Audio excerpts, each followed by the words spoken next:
Assalamualaikum warahmatullahi wabarakatuh. Saya Lutfia Syahrani, NIM 16112410094 dari Prodi D4 Teknologi Laboratorium Medis, Fakultas Ilmu Keperawatan dan Kesehatan, Universitas Muhammadiyah Semarang. Di sini saya akan mempresentasikan peran bahasa Indonesia dalam kehidupan sosial dan kenegaraan dengan tema kedudukan bahasa Indonesia sebagai bahasa nasional dan bahasa negara untuk memenuhi tugas mata kuliah bahasa Indonesia.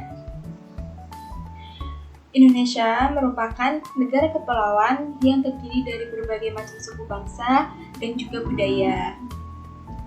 Begitu pula dengan bahasa, Indonesia mempunyai beragam bahasa daerah yang tersebar dari Sabang sampai Merauke.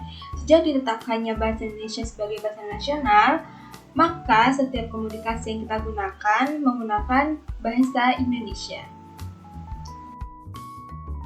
Bahasa mempunyai dua jenis, yaitu verbal atau kata-kata dan non-verbal atau tindakan. Dilihat dari fungsinya, bahasa mempunyai dua fungsi, yaitu transaksional dan interaksional. Transaksional merupakan fungsi bahasa yang bertujuan untuk menyampaikan isi pesan, sedangkan interaksional adalah fungsi bahasa untuk menyampaikan sikap individu dan melibatkan hubungan sosial.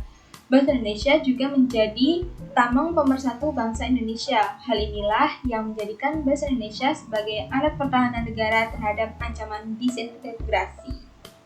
Bahasa Indonesia mencerminkan nilai-nilai sosial dan budaya, nilai harga diri dan martabat bangsa, serta falsafah hidup yang menempatkan bahasa Indonesia pada kedudukan yang sama dan setara dengan bangsa-bangsa lain di dunia.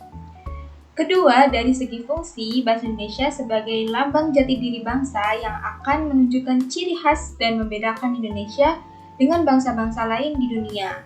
Fungsi bahasa ini erat kaitannya dengan peningkatan fungsi ketiga bahasa Indonesia, yaitu sebagai alat pemersatu bangsa.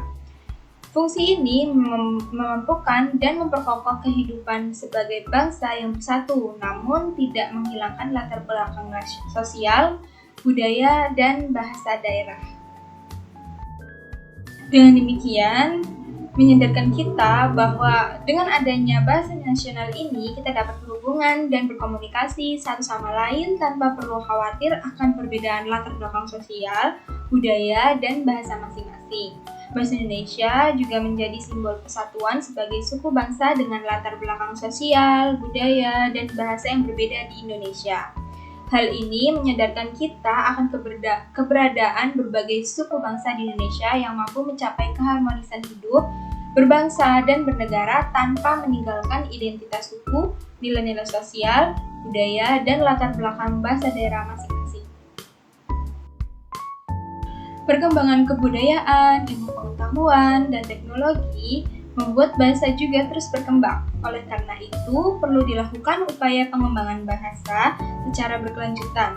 Pengembangan bahasa dilakukan dalam pembakuan bahasa Indonesia atau juga dilakukan standarisasi untuk memperhatikan prinsip demokrasi dan keberagaman bahasa Indonesia yang diarahkan untuk menciptakan komunikasi yang lebih luas dan efektif.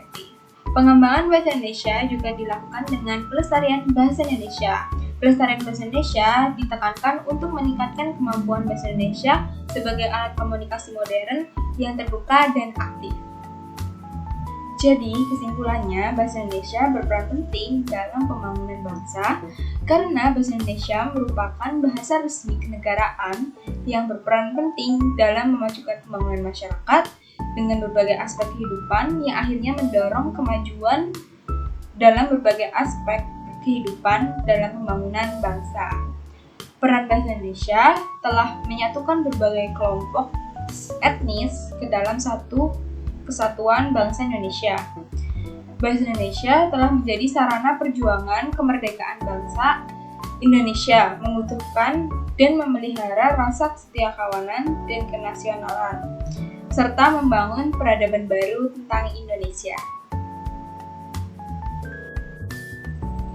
Cukup sekian presentasi dari saya, kurang lebihnya mohon maaf. Terima kasih. Wassalamualaikum warahmatullahi wabarakatuh.